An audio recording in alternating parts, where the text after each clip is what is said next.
Welcome to Not Milk Never Milk. Subscribe if you're lactose intolerant.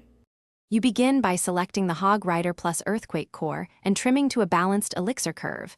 This ensures repeated pressure. Once done, set supports that cover air, swarm, and tank, a small spell, a building, and a versatile troop. Make sure to practice your opening 2 cycles to learn when you can commit Hog with EQ. You'll want predictable rotation so you can punish opponents' misplays without overcommitting early. You launch coordinated pushes. Send Hog when key counters are out of cycle, then drop Earthquake to chip towers and soften defensive buildings.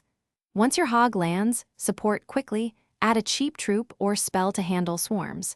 Make sure to bait out heavy counters with small probes so your main push connects. This creates positive elixir trades.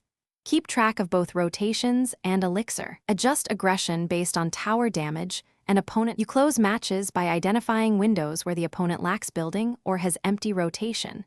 Then commit double Hog pushes with EQ to maximize chip and force poor trades.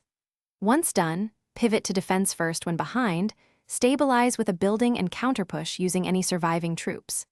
If Earthquake doesn't solve building spam, make sure to swap to a larger spell or employ bait tactics.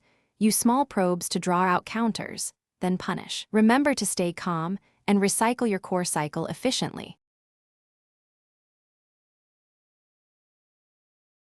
Thanks for watching. If this was helpful, leave a like and consider subscribing. See you next time.